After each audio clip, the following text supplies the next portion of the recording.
Because I think we did some recording Wednesday, right before I left for my trip. So that was with Smitty. Yeah, it was Smitty. Smitty, man, that was a good one. Yeah. That was a good one. Are we on? We are on. Nice, Absolutely. nice. We are back. We are back in business. Mm-hmm. Woo-wee. It's good to be back. Yes, cheers. Cheers to that. All right, I got some water. I got some water. Cheers with water, but Are you drinking water? I'm not. Are you on the Don Julio? I am on the Don Julio. I'm on a tequila kick now. Nice. Made the transition from whiskey to tequila. I feel like it's a lot lighter than whiskey. Whiskey's a heavier alcohol, and so it's not something you can really drink all day. I can sip it, in the evening, but tequila doesn't affect me nearly as much as whiskey does. I can kind of, go for a longer period of time drinking tequila. I enjoy it. I think it's good. I think it's a good adjustment. Yeah. I from what I understand, white liquor is always better for you. I mean, it's all bad for you, but it's better than the brown. Yeah, that's what they say. From what I understand. But tequila. I was never, when I did drink, man, I was never like a huge tequila fan. Okay. I went through my vodka phase. I went through my whiskey phase, Yeah, I just discovered tequila, and I just discovered that I really fucking like it, specifically Nice. Reposado. You know what I'm saying? Like, I really like Don Julio Reposado, Casamigos Reposado. Casamigos Reposado has a bit of a vanilla flavor to it, which is nice. Interesting. Yeah, it's kind of chill. Okay.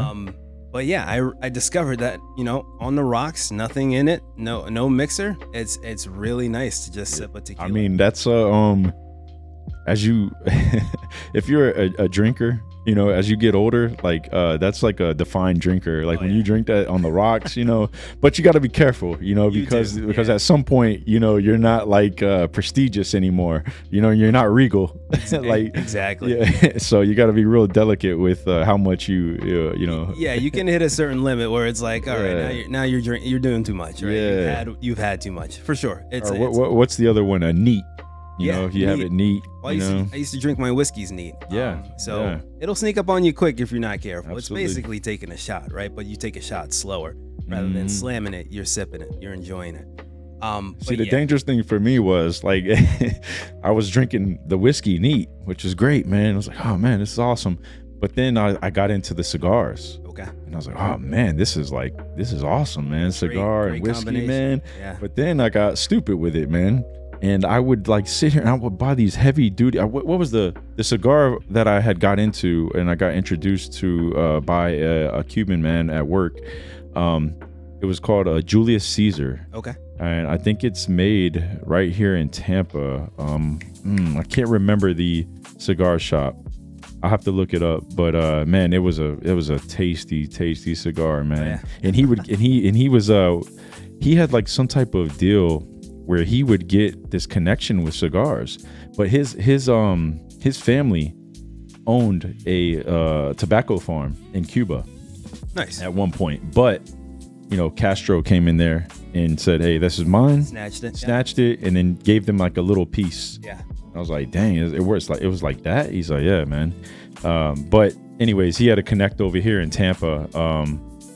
Oh man, it's on the tip of my tongue too. The name of that cigar factory. It's out of Tampa. Okay. But anyways, it was tasty, man. And what happened was I would go to these music festivals, and I would just light one cigar up after another. Oh shit. And dude, I would sit there and smoke 10 like real deal, not like Black and Milds. These are real deal cigars, right. in one day.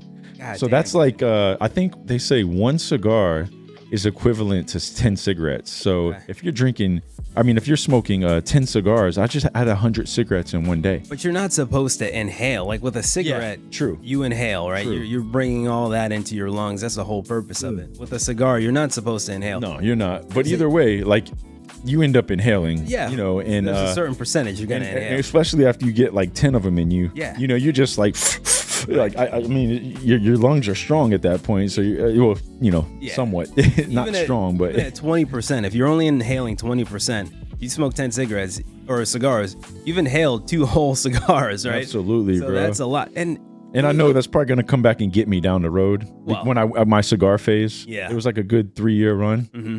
I think you'll be fine. I smoked cigarettes for like 10 years. Okay. And it's one of the reasons why I'm so heavy into cardio now is because I'm trying to make up for all that, all those years that I damaged my lungs. And I'm, you know, hopefully I don't have any serious effects later in life, but my lungs feel good, dude. Nice. I'm like killing it. Nice. So on the cardio, on like the bike, I don't have any respiratory issues. So hopefully I've been able to sort of heal the damage that I did, you know? Absolutely, So I don't think bro. you need to worry too much.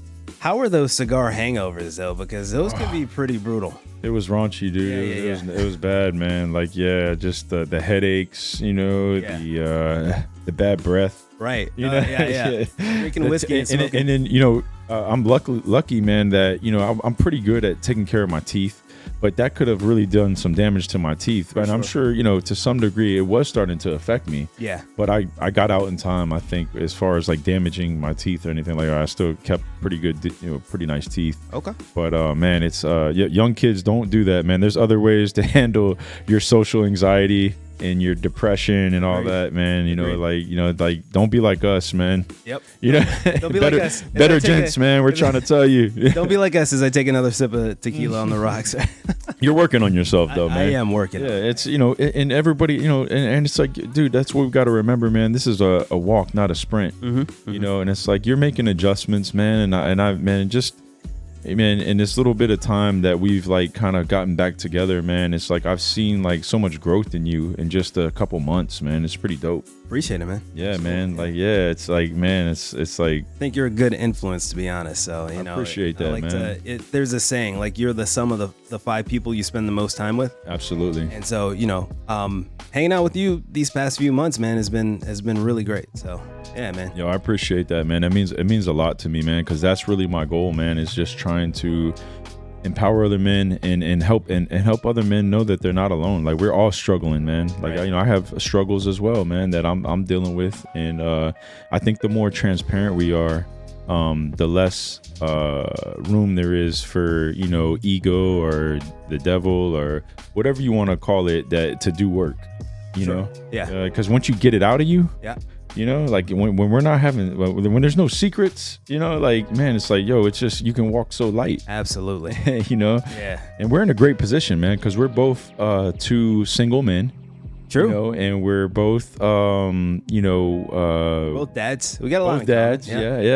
And, but, you know, we both are, we have managed our finances okay, and we are in, you know, in a good, you know, we're not like, you know, rich, right? But I think we are, you know, we can take care of ourselves, and like, you know, we're in a prime position, man. As, you know, like we're really blessed.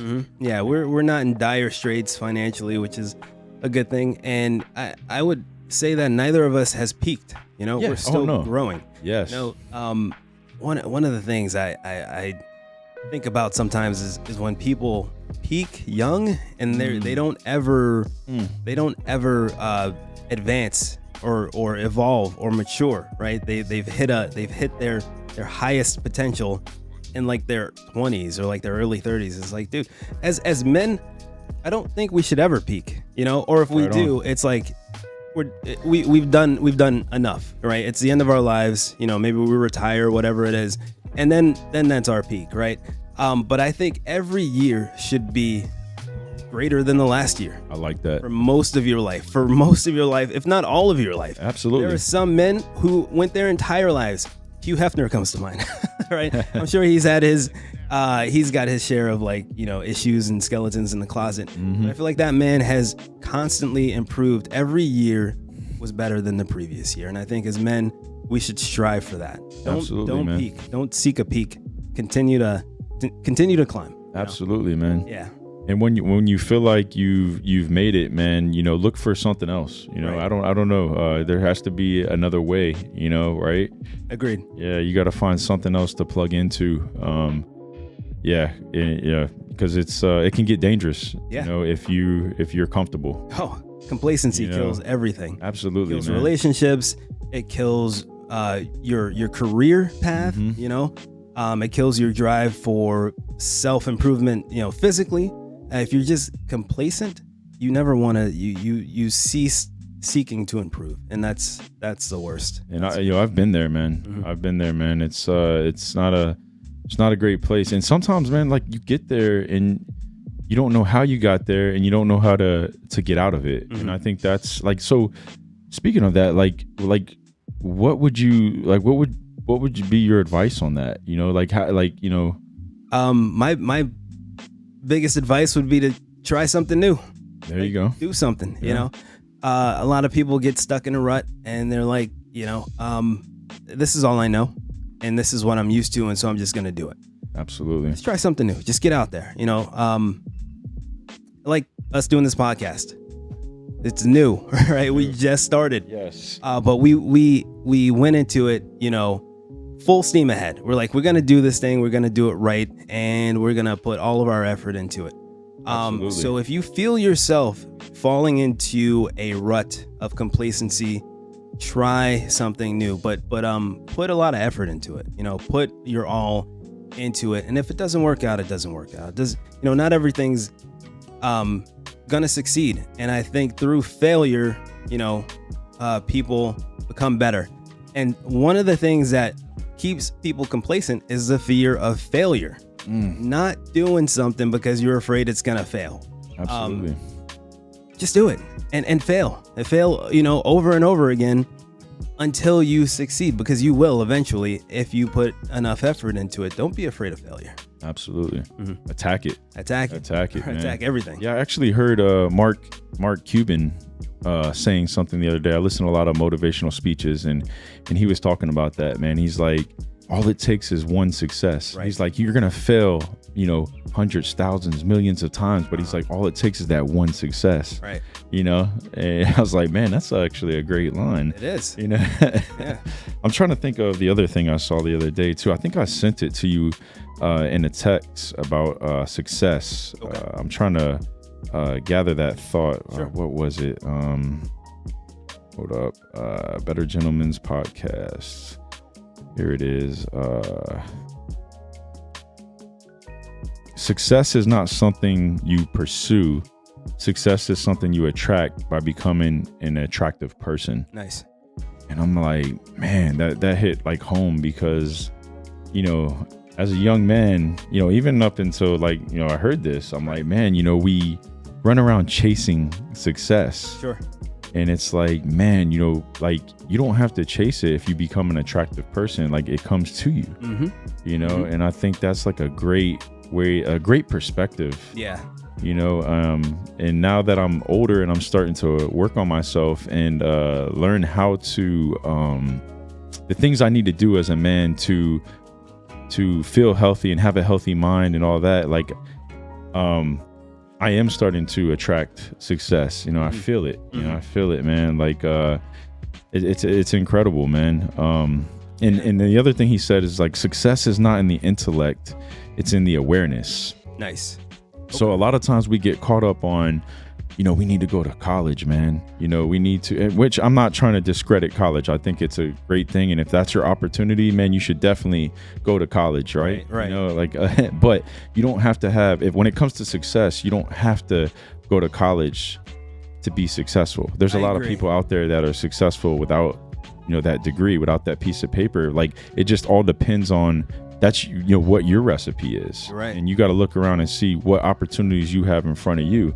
But some people will plug themselves into college and get into all this debt and then still not, you know, be able to be successful. And it's like, why is that? You know, it has to be because maybe they're not conscious. They haven't tapped into that awareness or that consciousness that they need to achieve. I think a lot of people put too much emphasis on degrees, and going to college and, you know, getting that higher education, and then, you know, they come out and they have that degree, and half the time it's kind of a worthless degree, or a degree where they can't really pursue anything. Well, maybe I'm thinking strictly from a financial standpoint, but it's a degree that really does, it's not going to benefit them too much in the future. And then they also rack up huge debt. So now they have that, you know, working against them as well. Whereas, you know, it's not really about the degree, like you said. It's more about well, you said awareness, right? I think that's a good point. Like the degree, we shouldn't emphasize that too much, and especially in the Black community, a lot of our women are chasing those degrees. They'll stay in school forever, getting one degree after the other, and really, how does that fulfill them in the end? Is it just a talking point to say I have these degrees? How does that benefit them and fulfill their life's goal? That's a good question. Yeah, and I would love to have this conversation with like Deborah. You remember Deborah? Yo, I invited her today. God. Actually, she's over in our neck of the woods. She's around here too. Really? Yeah, okay. I told her, but she's like, I want to do a workout, and you guys probably need your man time. Gotcha. Yeah. I was like, I actually thought about her coming through, man. Okay. Yeah, she is pretty. She's pretty dope. Yeah, she's pretty dope. She's intelligent, and I'm sure she's got degrees and certifications and whatnot. Yep. And so I would like to hear her input on that, but maybe we'll save that for another. Absolutely, man. episode. Yeah, we need as many perspectives as possible on all subjects, and I think everybody sees life through a different lens. Yeah. And I think when we can open our mind to listen and understand, and not just think our view is the end all and be all. Right. I think that's how we grow. Yeah. And you ask one question to 10 different people, you're going to get 10 different answers. Exactly. Most of the time. 10 different perspectives. And it's like, yo, let's listen to each other, man. Let's try to grow from this, man. Yeah. But I think to touch on what you said about college and you were saying about like people and women feeling like they need an education. I think that's like a personal feeling. Sure. Like sometimes we feel like, man, I got to get this degree to move up in in my job, or I got to get this degree to make more money. Yep. And think about that. Like a lot of people, like I met a woman last night, and she was talking about being in the medical field, and she's going to school, to be in the medical field, and she's like, yeah, it pays good, and you're always going to have a consistent job. And I'm like, is that why you're doing it? Mm-hmm. And she's like, yeah, and I'm like, well, I mean, that's something to think about, like if that's why you're doing it, that's not the end all and be all, that's already a bad why. Yeah. You're doing it for money. Right. It's like, man, I think we all get caught up on that. Well, that's typically why people get their degrees, right? That's typically why people go to school. I mean, for some people, it is for that fulfillment. They want to go into a career path that has nothing to do with financial stability. They just want to maybe help people. They get degrees in social sciences, right? Just to help people. Sure. But I think the vast majority, if we were to poll, the vast majority of college students, their end goal is to graduate from college and get and start a career, right? So that they can make money, support themselves, and eventually support a family, right? So, it's not surprising when people say, yeah, I'm doing this because I want to have a stable job. Otherwise, don't, maybe not go to college. Maybe pursue your own passions outside of an institution that's going to charge you $35,000, $50,000, $60,000 a year. You know what I'm saying? When I was in college, I went to Boston University. Wow. And at that time, and this was early 2000s, it was $35,000 a year to be a student at that school. Luckily, I qualified for a few grants and scholarships and whatnot, so I wasn't paying nearly that much. But it was $35,000 in the early 2000s. So, I can only imagine what it costs now. So if you're going to college and you're going to invest that money, you better get a degree that's going to give you a return on your investment. Otherwise, don't go to college. You pursue your passion somewhere else, Wow. Yeah. Yeah, that's tough, man. It's a tough subject, man, because everybody's recipe is different. Yeah. It's like, you got to really and it's I think it all goes back to being like tapped into yourself. Yeah. And knowing yourself, And when we're young, man, we're kind of still filling it out. We don't really know where to go, right? You know, and like, you know, that's why guidance is so important. But a lot of us, you know, we didn't have like the greatest guidance. No, you're absolutely right. You know, like no guidance. Some of us, you know, and it's like, you know, and so we're just doing what society tells us. You know, go to school, get a degree, get a good job. Even small things like learning how to drive. I didn't have proper guidance on that. The streets taught me how to drive. Really? Literally, my buddy from my neighborhood, he was like, dude, you suck. You can't drive. Like, you suck. I'm going to teach you how to drive. Like, my dad never taught me how to drive. My granddad didn't teach me how to drive. My mom didn't teach me how to drive. Like, one of the neighborhood dudes, the older heads from my fucking neighborhood, was like, listen, I'm going to teach you how to drive. Like, I got a rental car. I damn near destroyed this rental car. It's so terrible. Are you serious? Well, I'm exaggerating, but I did back it in to the side of my grandparents' brick home in Brooklyn. And so the back right bumper was just smashed in, right? And when I didn't, all my friends were outside, right? So they all heard it and they all saw it. And it was just, I had a driver's permit at this time. And back in the day, I don't know if it's still the same thing, but if you have a permit, you're allowed to drive a vehicle if you have a licensed driver in the vehicle with you. So they allowed me to not only do that, but to rent this vehicle. So I rented this vehicle so I could take my driver's test. And so I'm driving around Brooklyn in this rental, and I have no idea how to drive. I suck. So I ended up backing up into my grandparents' the side of their house. Their house was fine, but the car was like smashed in the back, and all my friends laughed at me. And so this dude was like, dude, like, I got to teach you how to drive. Like, here's what you do, you know? And he taught, the biggest lesson that he taught me that I never forgot was you drive with the line to your left. Like you stay in line with that, or you focus on that line and you're fine. Right? And so that was like a simple thing that nobody else had ever told me. Yeah, I've never heard that. Yeah, but you drive with the line to your left. That's your starting point. You can do that. You're fine, right? You pay attention to the, you know, obviously to the road, the stop signs and all that stuff, but just make sure that you're in line with the line to your left, and you'll be fine. So simple, such a simple thing. Yeah. And that was like, okay, and that changed everything. Game changer. Although, I mean, it makes sense, but like, don't look. You don't have to look at the lines to your right. You don't have to, just be in line with the line to your left. Simple thing. No one ever told me, and so, you know, I got the hang of it. I ended up passing my driver's test. Not the first time around, the second time around. But you know, that's just one of those things where the proper guidance would have made all the difference. Absolutely. And I didn't get that guidance. And so I'm going to take from that experience. I'm going to make sure that my son has the proper goddamn guidance. Right on. Right on. Not going to let him have to go through the embarrassment that I went through. Whatever. It makes us stronger people. But it was stay aligned with that left line. Stay in line with that left line. Absolutely. Yeah. I like that, man. Yeah. Man. So, you know, you just came back from Las Vegas. From Las Vegas, yeah. Woo!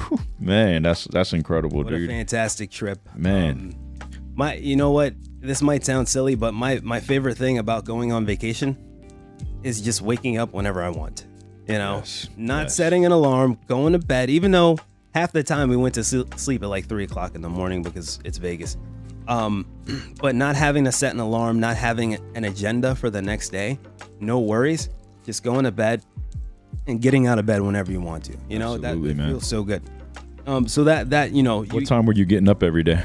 Dude, I'm not gonna lie. It was like, you know, earliest was probably about noon. Nice. Earliest was about noon. I mean, there were a couple of days where I didn't get up till like 2:00. Yeah. I would wake up at like 10, and I would lay in bed for a bit, and then I would just all right, I'm going back to sleep, right? Down. And then I'd wake up at, you know, noon and you know, get ready for the day. And you know, first thing first, we would go get some, you know, food at one of the really nice restaurants in Vegas, and that's the second thing I love most about Vegas is the restaurants. Yeah. Amazing. Great food. Yeah. One of my favorite places is in the Venetian. It's called Yardbird. Okay. It's a little whiskey bourbon bar, but they serve some of the best food you can ever find. It's like a chicken specialty place. But they make like so my favorite dish there is the shrimp and grits. Oh, it's so good. But shrimp and grits is so good when done right. Oh yeah, they do it perfectly. It's like these jumbo shrimp, this buttery grits, and it's perfect. I've never had better shrimp and grits than this place. It's called Yardbird. It's in the Venetian. It's fantastic. Wow. Classy little joint. and it's expensive though. Yeah, you're gonna pay. Yeah, so I went there for lunch one day. I got the shrimp and grits, and then I got two Casamigos on the rocks, and they add the 18% gratuity, which is fine because I always tip higher than 18% anyway. I tipped on top of that, but the check came out to $91 for 2 drinks and 1 bowl of shrimp and grits, right? Ooh, welcome to Las Vegas. I know, right? But it was totally worth it, and I do that every time. Like, I'm not surprised at the price because I know the price because I go there every fucking time, right? You gotta expect it. Absolutely. So the restaurants are fantastic. We also went to a Brazilian steakhouse. Which one? I'm not gonna try to pronounce the name. It's at the mall, the Fashion Show Mall. Okay, no, I don't think it's the same one I'm thinking of. Okay, there was one out there. Okay, it's on the first floor of the Fashion Show Mall. I want to say it's like something Gaucho or. Oh yeah, I know. It's on. Yeah. Taragucha? No, I don't know. Okay. I don't know. I can't pronounce it, but really, this is my first time at a Brazilian steakhouse. Really? It was great. Yeah, oh, it was a great experience. So you start off, you go to the salad bar, you get whatever you want. It's kind of all you can eat, and then they give you a little card, like one side's green, one side's red. Fogo de Chao? No, it wasn't Fogo de Chao. Okay. I've heard of that one, and that one's probably fantastic. Yeah, I got invited to that last time I was there, and I didn't make it. I was so upset, man. Okay. Yeah, I should have went to that. Dang it. It's another one. It's right on the Vegas Strip. It's in the Fashion Show Mall. It's near Grillsmith actually, and was it was good though? It was good. Okay. It's really good. And so you've been there, so they give you the little card. One side's red, one side's green. Oh yeah. And when you're ready for the meat, you turn it to the green side, and then they all come over and they start shaving meat off. Oh yeah. Dude, that was amazing. That was it surprises me, man. Like that was your first time at a Brazilian steakhouse. Yeah, and there's one like right down, not down the road, but like they're all over 20 minutes from here. Yeah. Texas State, Brazil, right? Oh, yeah. It's funny that you said I just went there like a couple nights ago. Nice. Yeah, nice. And then like a couple weeks ago I went to another one in Tampa called Taragucha. Okay. All right. Yeah. I don't know, man. I've been on that, but I've been it's crazy because I eat a lot of veggies during the day. Yeah. Like I make these huge veggie bowls, and I kind of been depriving myself of meat. So I guess subconsciously I ended up at a Brazilian steakhouse and went ham. Dude, your body is craving a certain thing. Craving it. Dude. What was when you went? What did they do the best? Like what meat did they cook the best? Dude, like what was the most flavorful? My favorite were the lamb chops. Yes. The mini lamb chops were those were on point. Phenomenal. They were on point. And then you can't get lamb chops everywhere. Yeah, you're right. And then there was like little like chickens. Like these little. Oh yeah. Okay. Oh my God, those were so well seasoned. Like that was really good too. But the lamb chops, I think, were the absolute best. Yeah. How were the sides? Like any? Yeah. So we got these like mashed potatoes, like cheesy mashed potatoes. Those are really good too. But all the sides were. There's like a bar, right? Yeah. So you go to the salad bar and you get like whatever you want. So they had like Nova Lox, right? Like the salmon, like smoked salmon. Yeah. Oh, I love that. Yeah. So I got that. Always good. I got that with like capers, so that was really good. They had all the salads, Greek salad, Caesar salad, fantastic. But yeah, which you're gonna need when you go to a Brazilian steakhouse. Oh yeah. You should just a little advice. You should definitely have a salad before you start eating that steak. Agreed. Kind of like lay it on that bed. That bed of salad is at the bottom of your stomach. Sure. It helps process all that meat. Oh yeah. You know what I'm saying? You need that. Yeah. You don't want to just go there and eat the meat. You don't want to get those meat sweats. Yeah, for sure, dude. Yeah, for sure, man. But the food was really good. And that's the second ththing that I love the most about Vegas. And then the third thing for me would probably be the bars. I had some really good chill bars, like Yardbird. Like I said, that's a whiskey bar. I'm not in my whiskey phase anymore, unfortunately, but they got tequilas there. And then there's another bar / like club called the Dorsey. That's also in the Venetian. Okay. And a buddy of mine used to be the resident DJ there. Interesting. Yeah, so he and I grew up together. I mean, we've known each other since we were like 3 years old. And he used to be the resident DJ. This was like pre-COVID. Nice. So yeah, so I would, when I would go on my trips to Vegas, he'd be there and he'd hook us up with like all the the goodies and whatnot. Like he'd get us in the VIP area. And so it was pretty dope. He hasn't been there in a while though. He's had to go back to New York to take care of some family issues. Okay. Is he DJing in New York? I believe he's still doing some gigs. I know he had traveled to Miami at some point to do a gig. Okay. What's his name? Is he is he on Spotify or is there anywhere we can promote you might be him? able to find him. DJ CEO. DJ CEO. Okay. CEOs. Okay. Yeah, I don't want to give his government name, but no. Yeah, for sure. Definitely not. DJ name. Yeah. And he's fantastic, man. Like I mean, dude, he was in Vegas for quite a while, and he's definitely made a name for himself. He's got a great reputation there. Whenever I go to the Dorsey, I talk to the bartenders. I'm like, hey, you guys, you know CEO, and they're like, oh man, we miss that guy. Like, his catchphrase or his thing was like, he's the best dressed DJ. Period. Right? Like he always was very professional in his style. Like suits or not full blown suits. But very like dapper. Yeah, very exactly. Okay. He was super dapper. I like that. Tall dude, very athletic build. Like he's a cool guy. That's what's up, man. He came prepared to work. I think that's how I've been moving lately, man. Okay. It's like I want to dress nice, because everywhere I go, like it's an opportunity, man. I noticed that. And like, dude, so like I just, man, we got to go get some threads together one day, man. Okay. No, I'm saying I love your look, man. No, I'm not saying that, but I'm just saying, man, it's fun. Yeah. Go in there, like, and just like, just switch it up, like get something you would never even think of wearing. Like maybe we should do that, dude. Like maybe you pick out something for me, I'll pick out something for you, and then we'll be like, you go rock that, give me a new look. I'm definitely not as dapper as you. I'm more like dad casual, I guess. I don't know. You got some swag, dude. You got some swag, man. Okay. Yeah, you're just cool, man. You're cool with it. I appreciate that. I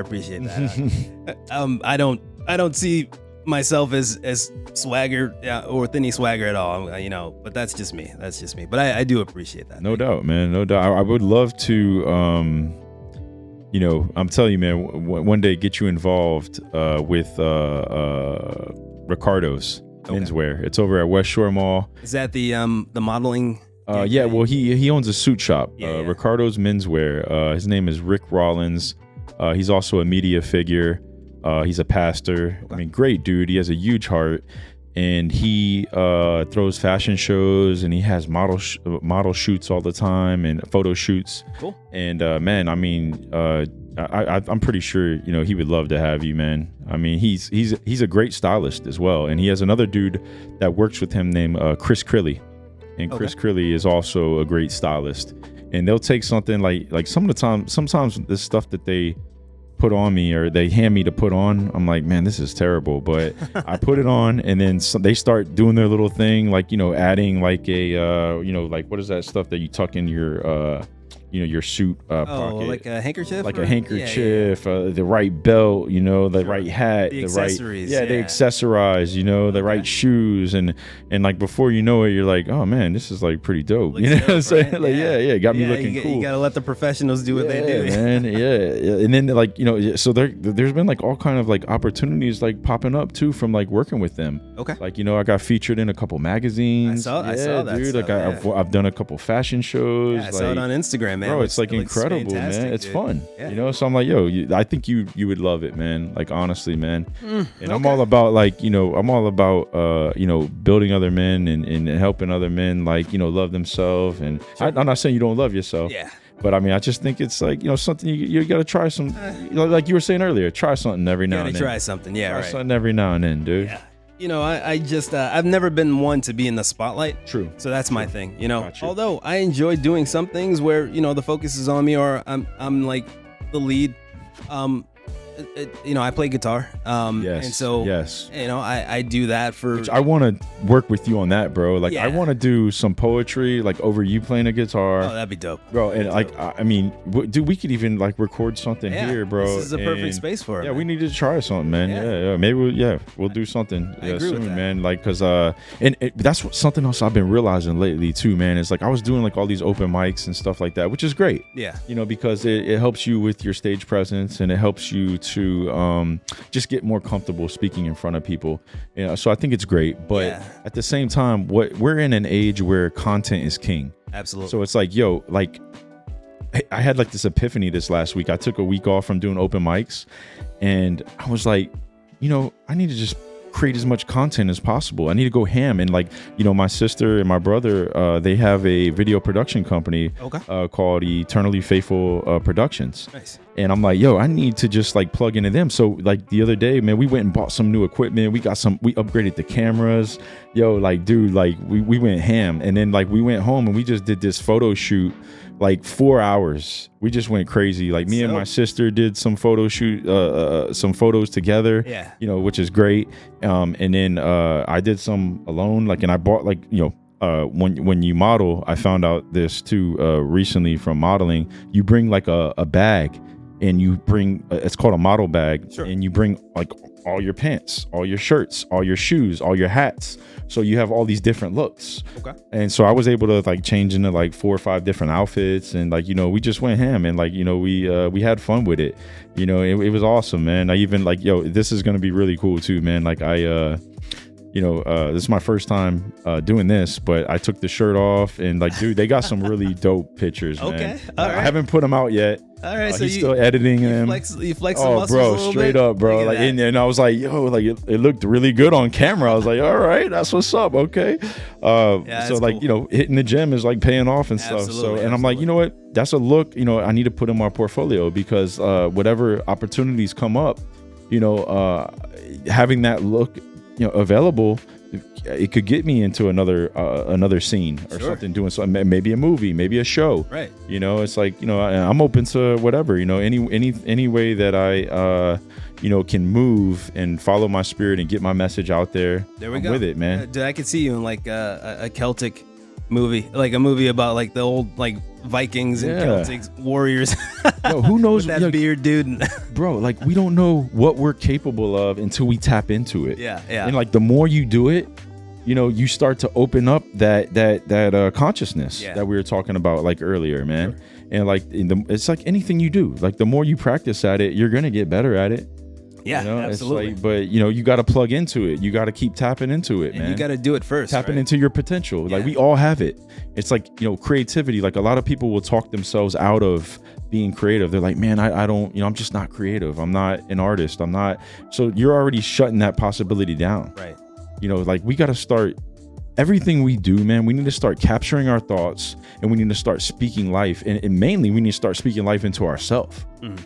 You know what I'm saying? Because we discredit ourselves like too quick. Right. I just did it a little while ago. Yeah, you're right. So, absolutely, bro. And it's like, yo, like, man, just keep your mind open, man. Just show up. Yeah. Just be present. Just show up. Just create content, whatever it is. Just if you get invited to something, just go. It might not be your thing. You might not like it, but you know, like, you might. Yeah. You might show up, and then you might like it, and then you might do well at it, and then you might get another opportunity from it. I think a lot of people are just afraid of being embarrassed. You know, they don't want to be in a situation where they fail and have a lot of people see them fail. Yes. It's embarrassing. Yes. Right. And so fear of failure is definitely because of the embarrassment factor. If no one ever saw you fail, people wouldn't be afraid of it. Absolutely. Right? So it's definitely. You know how you overcome that? How? You attack it. Yeah, attack it. You attack it, bro. You attack fear. You don't run from fear. Yeah, you're absolutely that's what I had to realize, man. Like, I had to realize, like, yo, I got to stop being afraid. Because if I'm afraid, you know, what's on the other side of that fear? I don't know. I'll never find out until I get brave. Good point. You know, until I have some courage and I attack it. You know, and that's what I did, man. And like, now all these other opportunities are opening up. Mm-hmm. And it's like, yo, I want to get that to younger men quicker. I want to get that to men. I mean, everybody, women, men, you know, all of us.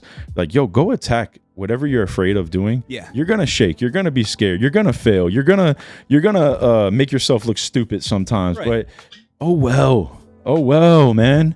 Who cares? You're right. And ultimately, who cares? You got to fail. In order to succeed, I feel like you got to fail lots of times before you. Many times. Right. You talk about you if you were to, you know, interview the most successful people in the world, I'm sure they would tell you that they failed more times than they succeeded. Absolutely. Like you were saying earlier, it just takes that one success. It just propels bro. you to where you want to be, you know? Yo, it's so interesting too, because like, you know, for instance, my son, man, he's such a stud, dude. He's such a stud, man. You know, I have a mixed son. Yeah, you know, 17. Man, he's 17 years old, man. He's got dreadlocks. He's light skinned, man. He's got it going on, man. Okay. I'm like, this dude right here, man. Like he doesn't even know. He doesn't even realize he's taller than me. I'm looking up to him. You know, I'm 6 foot. This dude's like 6'1" now, and he's just still growing. Right. Like, it's like he had sandals on the other day. We took I met his mother. We went to the dental office. He's getting Invisalign. You know what that is? Yeah, it's like to straighten your teeth. Yeah, but it's like, not braces. They're like hidden. Yeah, it's not braces. It's a little like the new age way of straightening your teeth. Sure. I don't know. Yeah, that's what that's what I see. No, that's exactly it. You're right. But got there, man, and I haven't seen him in a couple weeks, you know, because he's a teenager now, man. He hasn't got time for me. Yeah. I try to like hit him up all the time. I gave him a car. I still don't see him. You know what I'm saying? Like I'm like, dude, you got a car now. You can drive, and like, you know, we can see each other, man. Yeah. Let's get together. Haven't seen him once. What's the distance? How far apart are you guys? We're like 25 minutes, 30 minutes away. You know, he's in Land O'Lakes. I'm in Tampa. Okay. But yeah, you know, we could make it happen, man. Let's meet halfway, man. But you know, he's got the wheels, man. He's a young man. He's 17, yeah. He's so 17. he's his priorities are not dad. Not to hang out with dad. yeah. I'll get my shine again. It'll absolutely. come. It'll come. Yeah. In the meantime, man, you know, I'm like, you know, you do you. I'm here if you need me. Yeah. You know what I'm saying? But I show up. So like when you know, me and his mother, we had been talking about this for a while, about him getting his teeth straightened out, you know, and that's one of the things actually that he's insecure about. And dude, his teeth are not bad at all, bro. Like he looks fine to me. But what, you know, if that's how he feels and that's what he wants to do, and we have the funds to do it, let's do it. Sure. You know, and I'm glad we were patient about it. We didn't jump into it because he told me about this years ago. And we just kind of been patient about it, and the opportunity has arisen to take advantage of it. And now her husband and her insurance collaborate, and it's gonna make it like really, really affordable. Nice. So which is, like I said, that's why it's been great that we waited. Yeah. So we went over there the other day, and this is another beautiful thing. So this is another subject I want to touch on. I'm really, we're rolling now. We're rolling now. Let's do it. Yeah, we're hitting. So you know, me and his mother, you know, we have a great, just awesome relationship, man. I love her to death. I love her husband. I love her kids. I love her family. You know, like, it's just like, and that's how it's supposed to be. Okay. You know, that's how our kids should see mom and dad. Even though we're not together, I agree with that. I should be able to tell her that I love her, and I should be able to hug her. Sure. You know, we're not intimate. We're not, you know, in that, it's not that kind of love. But you guys are bonded together. I care. Yeah, I care forever. about your mom. Yeah, I care about your mom's well-being. I care about her husband. Uh-huh. You know, I love him, man. He's a great dude. I love her other daughter and her other son, his brother and his sister. Yeah. You know, I love her family, his uncle, man. Dude, it's just like, I love her whole family. Okay. There's just no way around it. Like that's a rare occurrence when people separate. Right? Absolutely. It's so rare for them to still care about each other, right? And to not have any animosity towards the other party, because that's what's typical. Yes. Two people separate, there's a child involved, and then that child gets put in the middle of something that really should not, you know, ever happen, right? So absolutely. Just because the two parties don't or no longer in an intimate situation doesn't mean it has to be a hostile situation, right? Thank you. It should be amicable if you can make it that way. It should be. Mm-hmm. But you know, we all know it doesn't work like that all the time. Sure. And you know, and to be honest, man, it's taken us time, and you know, and it's taken us wanting to understand each other and doing it, you know, and mainly, you know, what did we do it for? We did it for the love, you know, for him. Yeah. You know, but through loving him, we learned how to love each other. Okay. You know, so that's really awesome. Yeah, you know what I'm saying? And like, awesome. And it's been, you know, we didn't always agree. Mm-hmm. We didn't always agree on things, but you know, overall, we both know that we love him. Yeah. And we know that we love each other. I guess it also depends on the circumstances of the separation. Absolutely. Right? If it's if it's a like a dust up, if there was something that really went wrong, then it's probably going to be difficult for those two parties to not dislike each other, right? And not have that animosity. Absolutely. But even if something did go wrong, and and I want to tell the listeners this is like, yo, you got to fix it. You gotta go if you need counseling, if you need therapy. The kids need to see. They need to see you guys happy. Yeah. They need to see you guys loving each other and not being fake. It's got to be genuine. It's got to be real, man. That's just so important to our children, man. You have to evolve. You have to get past yourself. Sure. Don't stop making this about you. Yeah. You know what I'm saying? Like, be selfless. Yeah. And it takes time. It's not easy. That's not an easy thing to do, man. We're all naturally selfish. Yeah. So if you don't mind me asking, what was the reason why you split with the mother of your child? Well, I'm gonna be very transparent. Okay. It was all my fault. Like I was a young man. I was 19 or I think I was 18 years old when I impregnated her, and I think it was like, I was a young man. Yeah. And so I wasn't ready to be in a serious relationship. I was young, playing I'm not trying to justify any of my actions at all. Right. So I was young, playing high school football, quarterback, and then I went to college playing, college football, quarterback. I went out to Minnesota, went out to California, and just like, relationship didn't have a chance. Yeah. You know what I'm saying? Like, I probably, if I had the right mentality, I would have been able to make it work, of course.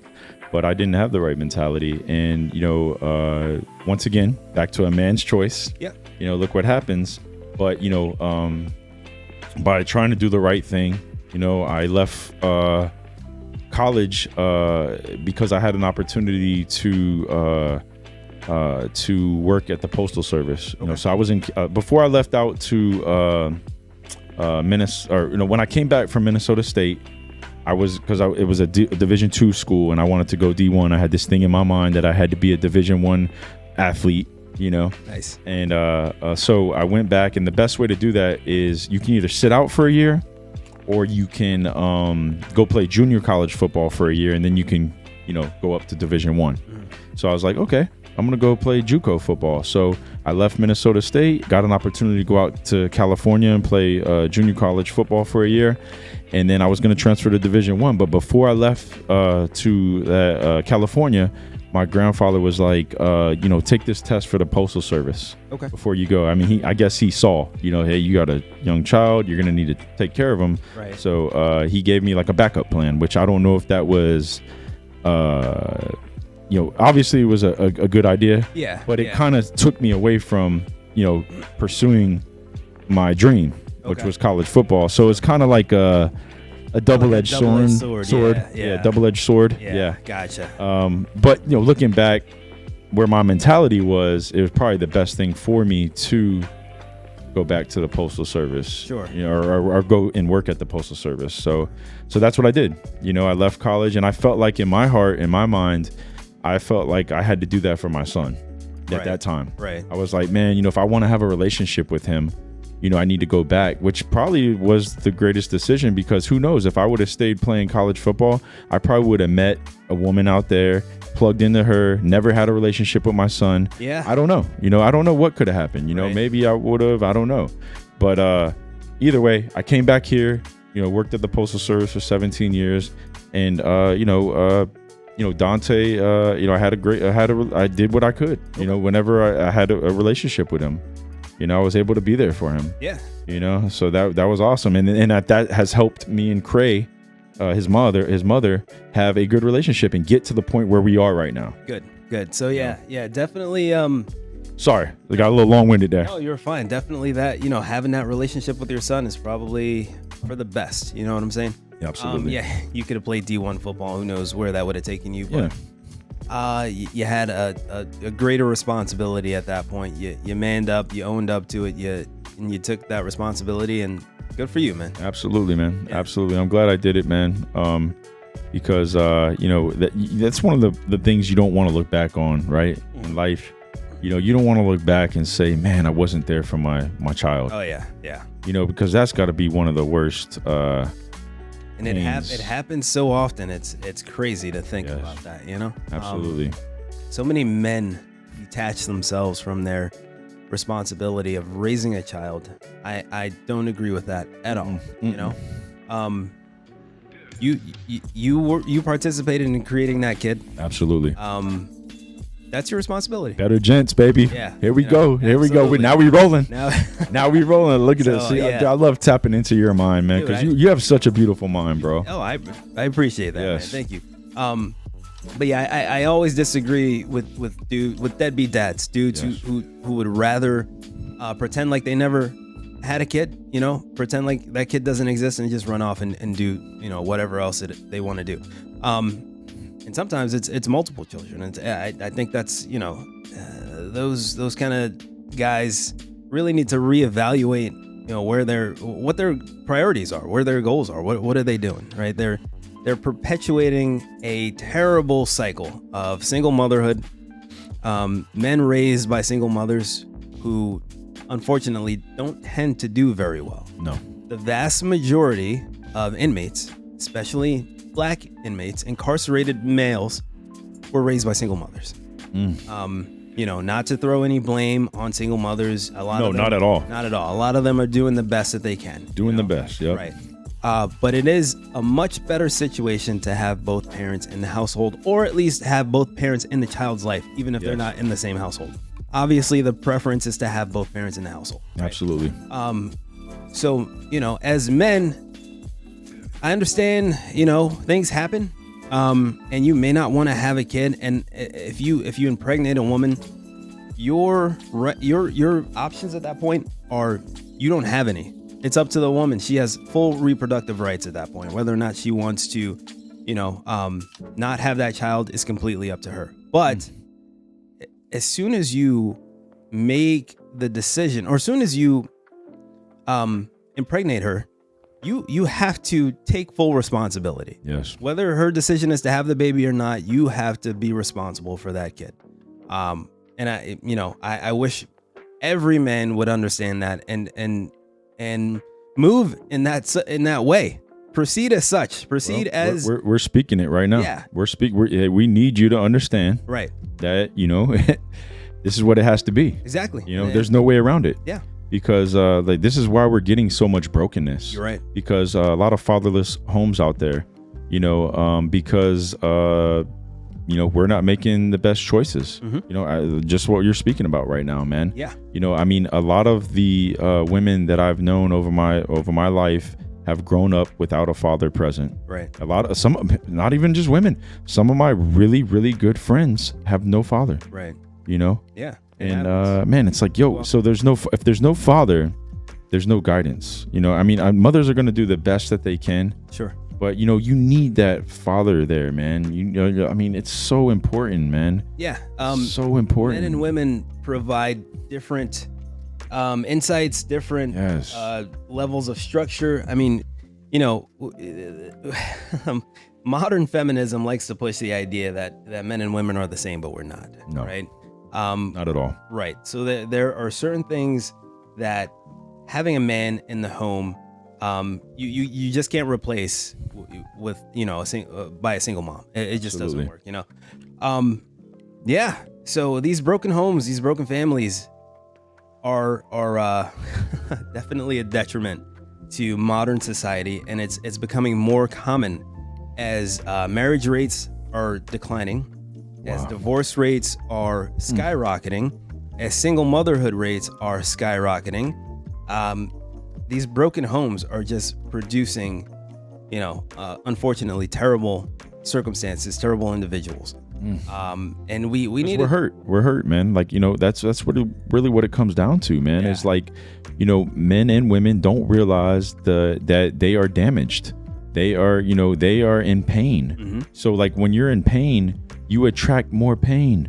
You know, if you're healed, you attract more healing. Yeah. You know what I'm saying? So whatever you have going on, you're going to attract. So how do you heal? That's what a lot of people are going to ask. And they say, how do you heal? That's a great question, man, because that's what we're all about. You know, like as we're all about healing, man. And I know it's, let's see. For me, you know, how did I heal? my first step was accepting Christ, you know, and I didn't know it. I didn't realize, yo, I'm gonna be honest with you, bro. Like I had no idea that was gonna change my life. Okay. I had no idea, man. Like I was like, you know, I was really, you know, I had no idea where I'd be sitting here right now doing this because of that. Sure. You know what I'm saying? Like, you know, this is just one of the many things that I'm doing because of that. But I think that's the first step, man, because it opens up your heart and it opens up your mind to believing. Yeah. You know, and then that trickles into so many other things, man. You know, believing in yourself, you know, like, and, you know, being thankful. Like, I mean, the things that are taught, you know, there's been people that have tried to prove, you know, the Bible wrong. You know, they've dug in, and every time they've tried to do that, they've turned into believers. Really? Yes. Okay. You can look that up, man. Yeah, and it's but converting the scientists. Yes. To religious. Yes. Okay. Yes, and like I said, I like to speak on Dr. Carolyn Leaf, man, neuroscientist, man, and she brings science and spirituality together. Really? And bro, it's just I recommend that book to everybody, man. It's called Switch on Your Brain Every Day. It's a daily devotional, and it gives you, like, that's the book that really was a game changer for me. Yeah, you told me about that. Yeah, and I try to tell, this is so much exciting stuff happens like every day in my life, man. Nice. Yes, and I'm not, you know, not saying that to be boastful, but it's awesome. You're excited about it, yeah. I'm excited. So so think about it. You know, we talk about sharing the good news. Mm-hmm. You know, that's a spiritual term. Yeah, the good word. Yeah, and it's like, yo, I feel it. Like, I want to share the good news because, like, you just think about it. Anything that makes you happy, that you know, I used to go out and see live music all the time. Yeah. And like, I wanted everybody to hear about this band, you know, and I would tell everybody about them because you want to share the good news. It made you happy, right? Sure. But you know, like when you plug into the Holy Spirit, man, and it makes you happy, man, you want to share like what He's doing for you, and that's actually part of your job when you become a believer. That's one of the commandments. Like, you need to share your testimony. You know, you have to bring people closer to the kingdom. Yeah, that's like your job. Okay, that's your job. I'm gonna take your word for it because I'm not a very religious guy. Yeah. I'm a bit of a blasphemer, but no, I like that perspective. Absolutely, man.